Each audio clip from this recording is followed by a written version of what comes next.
Right ovary से उसका एक रप्चर हुआ था दोस्तों, और उनकी बेबी गर्ल हुई है और ट्विंस बेबी गर्ल हुई है।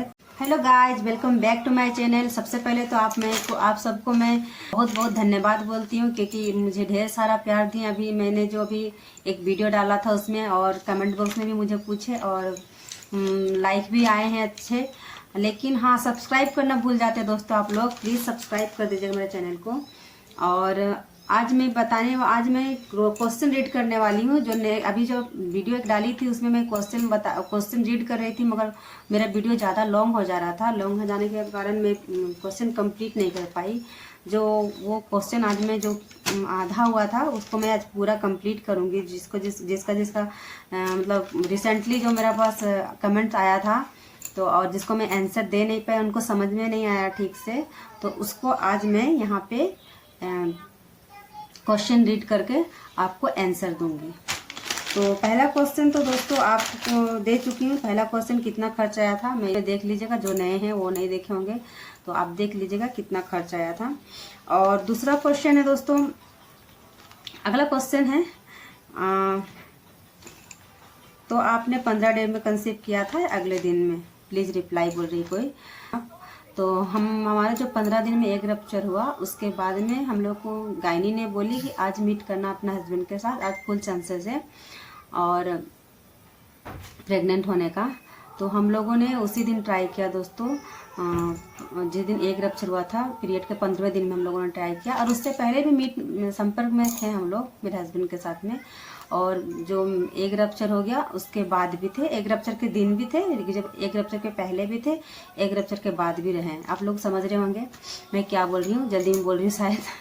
तो उसके बाद में अगला क्वेश्चन है दोस्तों, अगला क्वेश्चन है आपको पीसीओडी था? तो नहीं दोस्तों, पीसीओडी तो नहीं था। सबसे पहले तो टेस्ट ही होता सबसे पहले। जब अगर बेबी अगर लेट से होगा तो कहीं भी आप जाइएगा, किसी भी डॉक्टर के पास आप जाइएगा, तो सबसे पहले आपका चेकअप होगा क्या प्रॉब्लम है और क्या नहीं। मेरा भी चेकअप हुआ था सब कुछ का, पीसीओडी नहीं निकला था। हाँ, थोड़ा सा जब मैं प्रेग्नेंट के पहले तो मेरा नहीं निकला थायराइड। प्रेग्नेंट हो चुकी थी उसके बाद मेरा थायराइड चेक हुआ था, तो थोड़ा सा माइल्ड थायराइड आया था, जो कि गायनी ने मुझे कहा कि वो बेबी होने के बाद अपने आप ठीक हो जाएगा। वो माइल्ड आया हुआ, वो कॉमन है। वो सारे प्रेगनेंसी लेडी को थायराइड हो जाते हैं, ये कॉमन बात है बोली। और तीसरा है दी, आपका फॉलिकल स्टडी में 15वें दिन में अंडा रप्चर हुआ था, तो आप हस्बैंड के साथ मीट पहले से थी या उसी दिन हुई थी? कितना जिस दिन अंडा रप्चर हुआ था प्लीज बताइए। तो मैं इसका जवाब पहले वीडियो में भी दे चुकी हूँ जस्ट। तो हाँ, हम लोग फॉलिकल स्टडी के बाद जब 15वें दिन अंडा रप्चर हुआ, तो अंडा रप्चर होने के पहले भी हम लोग संपर्क में थे, और अंडा रप्चर होने के दिन भी उसके बाद भी थे दोस्तों। और अगला क्वेश्चन है दी, आप दोबारा गई थी फॉलिकल के लिए, तो आपको डॉक्टर कोई दवा दी थी क्या अंडा बनने के लिए? तो नहीं दोस्तों, मैं जब दोबारा भी गई थी तो अंडा बनने के लिए मुझे नहीं दिया गया। हाँ, मेरे ट्रीटमेंट इसलिए बाकी बोल रही थी कि शायद मेरा जो एक रप्चर बहुत लेट से हो रहा था। जो फर्स्ट मेरा फॉलिकुलर स्टडी का जो रिपोर्ट दिखाई हूँ, आप लोग देखे होंगे, मेरा एक रप्चर नहीं हुआ था दोस्तों। 18 दिन भी हो गया तो भी मेरा एक रप्चर नहीं हुआ दोस्तों। तो उसके बाद में फिर मैम बोले कि इतना मतलब जब मेरा 36 डेज का पीरियड साइकिल था, या 35, मगर उसके बाद 36 का हुआ था, तो उस हिसाब से हो जाना था, चाहिए था मेरा 18वां दिन में होना था। तो 18 डेज में मेरा नहीं हुआ एक रप्चर। तो फिर मैम बोली कि छोड़ दो इस मंथ, फिर नेक्स्ट मंथ जब पीरियड होगा तो आना, ऐसा बोली। और पीरियड नहीं होगा तो भी आना बोली थी। तो नेक्स्ट मंथ हम जब फिर से पीरियड हुई तो मैं फिर गई, तो फॉलिकल स्टडी फिर से मेरा हुआ। क्योंकि वो टाइम तो मेरा हो सकता था कि मैम इसीलिए बोल रही थी कि तुम्हारा ट्रीटमेंट बाकी था, उससे पहले ही तुम प्रेग्नेंट हो गई। तो मुझे लगता है कि मैं अपने से बोल रही, मैं पूछी नहीं मैम से कि क्या ट्रीटमेंट होना था, क्योंकि मुझे तो सब कुछ ठीक है बोल रहे थे ना, कोई दिक्कत नहीं है, और बेबी कंसीव क्यों नहीं हो रहा है, ऐसा गायनी का कहना था। तो मुझे तो लगा कि मेरा सब कुछ ठीक है, तो ट्रीटमेंट की ज़रूरत नहीं थी। लेकिन ट्रीटमेंट इसलिए बोली मैम कि तुमको ट्रीटमेंट देना था। हो सकता है कि मेरा एक रप्चर नहीं होता था, कि रप्चर का कोई इंजेक्शन देती शायद, लेकिन ऐसा कुछ भी करना नहीं पड़ा मेरे लिए, क्योंकि मैं उससे पहले ही कंसीव हो गई। सॉरी, कंसीव तो नहीं, मेरा एक रप्चर हो गया। तो शायद उनको रप्चर करने के लिए कोई इंजेक्शन देना था शायद, लेकिन वो नहीं दी, फिर भी हो गया एक रप्चर। मुझे ऐसी कोई मेडिसिन नहीं दी गई दोस्तों, क्योंकि नेक्स्ट बार अगर वो बोल भी रही थी कि तुम्हारा ट्रीटमेंट बाकी था, तो मेरे ख्याल से वही जो मेरा एक रप्चर नहीं होता था उसी का शायद कुछ देती मेरे ख्याल से। तो इस बार मेरा 15वां दिन में, जब नेक्स्ट बार मैं गई दूसरी बार, तो मेरा 15वां दिन में दोस्तों एक रप्चर हो गया था पीरियड के 15वां दिन में। अगर एक रप्चर नहीं होता था शायद कुछ करती मैम, तो एक रप्चर हो गया था और उसी दिन हम लोगों ने ट्राई की। मेडिसिन नहीं दिया गया, बस वही जो मैं फॉलिक एसिड लेती थी सप्लीमेंट, वो मैं लेती थी रोज़। तो इसका क्लियर हो गया। तो अगला क्वेश्चन है, आप कितने साल से ट्राई कर रही थी बताना। हाँ, तो दोस्तों मेरा जो शादी का 4 साल हो चुका था, उसके बाद मेरे 4 साल के बाद 5वां साल होने वाला था, तब मेरा बेबी हुआ है दोस्तों। तो ट्राई तो हम लोग बहुत पहले से ही करते थे, लेकिन डॉक्टर के पास कभी भी नहीं गए थे हम लोग। ये फर्स्ट बार हम लोग डॉक्टर के पास गए थे, और दो ही महीना में मेरा बेबी कंसीव हो गया है। और बता दो, बीच में मेरा एक बार ऐसे ही नेचुरल कंसीव हुआ था, डॉक्टर के पास जाना नहीं पड़ा था। ये मेरे बेबी होने के पहले वाला मिसकैरेज हो गया था दोस्तों। किस लिए नहीं हुआ था रीज़न नहीं मालूम था, वो नेचुरल हुआ था, डॉक्टर यहाँ नहीं गए थे, खुद से कंसीव हुआ था। और उसके बाद से भी दोस्तों मिसकैरेज होने के बाद भी मेरा बिल्कुल कंसीव नहीं हो रहा था। 1 साल 2 साल गुजर गया, 3 साल होने वाला था, तब हम लोग फिर 3 साल नहीं हुआ था, 2 साल गुजर गया था।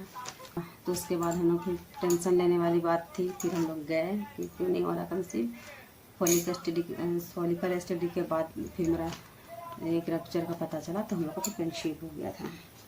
तो और एक बात बता दूं, प्रेगनेंसी के लिए जो अगर आप ट्राई कर रही, तो आप अगर फॉलिकल स्टडी करने के लिए जा रहे हैं, अगर आपको एक का साइज से पता नहीं मालूम है कि कितना कौन सा साइज में प्रेग्नेंट होने का चांसेस रहता है, तो मैं बता दूं, अगर आप अगर आपका एक का साइज 15 से लेकर 28 तक का है, तो ये नॉर्मल साइज है दोस्तों। इससे पूरा चांसेस है प्रेग्नेंट होने के लिए इससे। और अगर ये 15 से लेकर 28 के बीच में है तो टेंशन वाली बात नहीं है। और हाँ, नॉर्मल साइज से ज़्यादा या कम है, जैसे कि किसी का 15 से कम है एक का साइज, या फिर 28 से ज़्यादा है, तो ज़्यादा अगर बड़ी है तो भी प्रॉब्लम होता है, ज़्यादा छोटी है तो भी प्रॉब्लम होता है। नॉर्मल साइज होता है 15 से लेकर 28 तक का नॉर्मल साइज है बेबी कंसीव होने का। और इसके लिए जो इसमें थोड़ा इसको भी देखा जाता है दोस्तों, इसका इंडोमेट्रियम का थिकनेस देखा जाता है।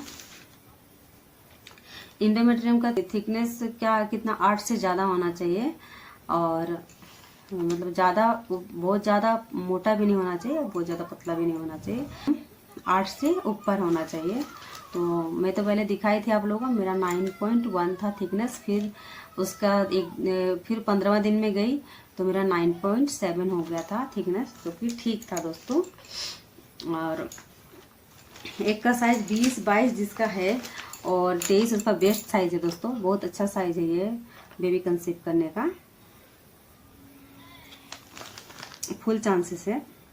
एक लास्ट क्वेश्चन दोस्तों, जो कि एक वो मेरा जो शॉर्ट में डाली थी ना, मेरा फॉलिकल एसिड का रिपोर्ट, उसमें आया था कमेंट कि मैम मेरा लेफ्ट ओवरी में 21x20 mm है साइज, और राइट में NDF है, इसका मतलब क्या है। हाँ, तो मैं बता दूँ, अगर आपके लेफ्ट ओवरी में 21x20 mm साइज है एक का, तो ये बहुत अच्छा साइज है दोस्तों, सही है। और ये इससे आप बेबी कंसीव होगा, फुल चांसेस है। और राइट ओवरी में NDF है, राइट ओवरी में अगर NDF है, तो दोस्तों NDF का मतलब होता है नो डोमिनेंट फॉलिकल्स, मतलब कोई फॉलिकल्स नहीं दिखाई दिए, कोई एक नहीं दिखाई दिया आपका जो राइट ओवरी में, कोई एक नहीं दिखाई दिए। और मेरे भी ऐसे आया था दोस्तों, जब मैं पहले फॉलिकल एसिड करवाई थी सेकंड टाइम में, तो उस समय मेरा राइट ओवरी में फॉलिकल्स दिखा रहे थे और लेफ्ट में नहीं था, मतलब मेरे राइट में एक दिखते थे लेकिन लेफ्ट में नहीं था। लेकिन फिर भी बेबी कंसीव होता है, टेंशन वाली कोई बात नहीं, एक ही ओवरी से हो जाता है। और अगला क्वेश्चन है, लेफ्ट में होने से लड़की होगा क्या। तो नहीं, ऐसा कुछ नहीं बोला जा सकता। बोलो क्यों? क्योंकि आपका यही क्वेश्चन देख के मैंने सर्च किया, देखा तो मतलब एक फॉलिकल स्टडी का रिपोर्ट में देखी, उसमें उसका राइट ओवरी का एग रप्चर हुआ था दोस्तों, और उसकी बेबी गर्ल हुई, baby girl twins baby girls हुए। तो ऐसा नहीं बोला जा सकता कि राइट ओवरी में अगर हो तो बेबी बॉय होता, लेफ्ट में हो कि बेबी गर्ल होता, ऐसे नहीं बोला जा सकता है, क्योंकि इससे हम लोग अंदाज़ा कोई नहीं लगा सकता है। तो ठीक है दोस्तों, आज का ब्लॉग हम यहीं पे समाप्त करते हैं, फिर मिलते हैं नेक्स्ट ब्लॉग में।